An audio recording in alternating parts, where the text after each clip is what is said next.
सचिन रमेश तेंडुलकर लाखो करोडो लोकांसाठी तो आजही देव आहे आणि या अशा महान खेळाडूवर बनलेली ही डॉक्युमेंटरी अ बिलियन ड्रीम्स. काय तुमचा अंदाज आहे या डॉक्युमेंटरीची सुरुवात कशी होत असेल? सचिनच्या जन्मापासून, शिवाजी पार्कपासून, भारताने वर्ल्ड कप जिंकला तिथपासून? नाही. या डॉक्युमेंटरीत सुरुवातीला आपल्याला दिसतं सचिनच्या हातात एक तान्हं बाळ आहे. साराचा जन्म रिअल फुटेज आहे. ते बाळ हातात घेतल्यानंतर सचिनचा तो आनंदी पण तितकाच इमोशनल चेहरा शेवटपर्यंत आपल्या लक्षात राहतो आणि तो चेहरा बघून आपणही थोडेसे हळवे होतोच. आणि मग तिथून खुद्द सचिन तेंडुलकर आपली स्वतःची स्टोरी आपल्याला सांगायला सुरुवात करतो.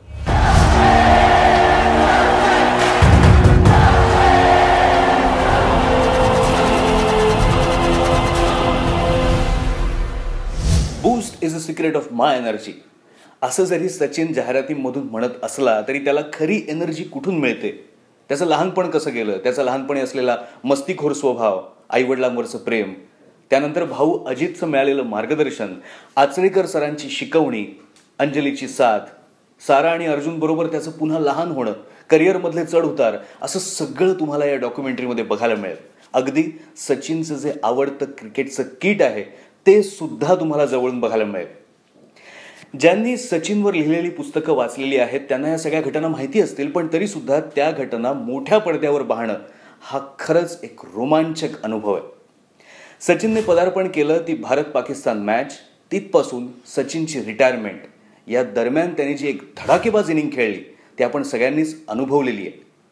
त्यामुळेच हा सिनेमा बघताना तो सगळा युफोरिया जागा होतो, आपण नॉस्टॅल्जिक होऊन जातो.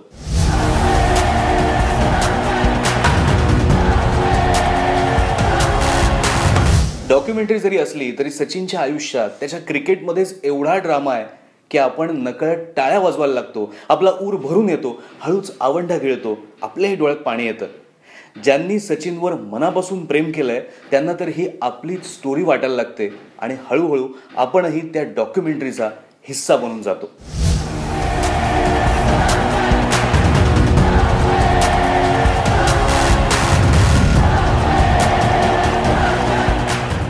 जेम्स आयस्किन या दिग्दर्शकानं सचिनच्या करिअरचा आढावा घेत असताना सचिनलाच सूत्रधार म्हणून बसवलंय. मग जुनं फुटेज, मॅचचं फुटेज, न्यूज फुटेज, सचिनकडचे होम व्हिडिओज हे सगळं एकत्र केलंय आणि त्यात अजित तेंडुलकर, विवियन रिचर्ड्स, हर्षा भोगले, सुनील गावस्कर अशा लोकांचे इंटरव्ह्यूज एकत्र करून 2 तास 20 मिनिटांची डॉक्युमेंटरी बनवली. आता या डॉक्युमेंटरीमध्ये काय काय असायला हवं हा सर्वस्वी दिग्दर्शक आणि सचिनचा निर्णय आहे. पण प्रेक्षक म्हणून आपल्याला राहून राहून असं वाटतं की विनोद कांबळी आणि सचिनची मैत्री, त्याबद्दल या डॉक्युमेंटरीमध्ये काहीतरी असायला हवं होतं. किंवा धोनी आणि गांगुली यांच्या नेतृत्वाखाली खेळत असताना सचिनला काय अनुभव आले, कारण तो स्वतः जेव्हा कर्णधार होता त्यावेळी ज्या अडचणींचा सामना त्याने केला त्या अडचणींचा सामना धोनी आणि गांगुलीने कसा केला याबद्दलचं निरीक्षण सचिनने या डॉक्युमेंटरीमध्ये नोंदवणं खूप महत्त्वाचं ठरलं असतं. पण असो, सचिन सचिन आहे. लार्जर दॅन लाईफ अशा इमेज असलेल्या अनेक बाहुबलींच्या खोट्या खोट्या गोष्टी आपण पैसे देऊन बघितलेल्या आहेत. अहो, हा तर खराखुरा हिरो आहे, अस्सल हिरो आहे, ज्याने आपल्या जगण्यात आनंद आणला. त्याची ही प्रेरणादायी गोष्ट नक्की बघा.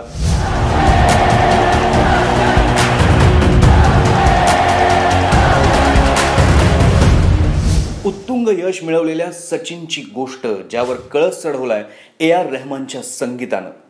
सचिनची गोष्ट आपण बघतोय आणि त्यावर AR रहमानचं संगीत, खरं सांगतो वातावरण भारून जातं. हा अनुभव जो आहे ना नक्की घ्या.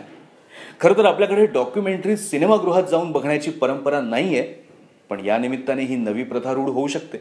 तर अशा या सचिन अ बिलियन ड्रीमला मी देतोय 3 आणि अर्धा 3.5 पॉपकॉर्न.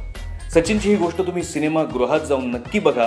पण यूट्यूबवर अद्भुत चॅनल तुम्हाला माहितीच आहे, या चॅनलवर पॉपकॉर्न पे चर्चामध्ये पुढच्या आठवड्यात म्हणजे 29 मे या दिवशी मुरंबाच्या टीमला भेटायला विसरू नका. अमेय वाघ, मिथिला पालकर आणि दिग्दर्शक वरुण नार्वेकर तुम्हाला भेटतील.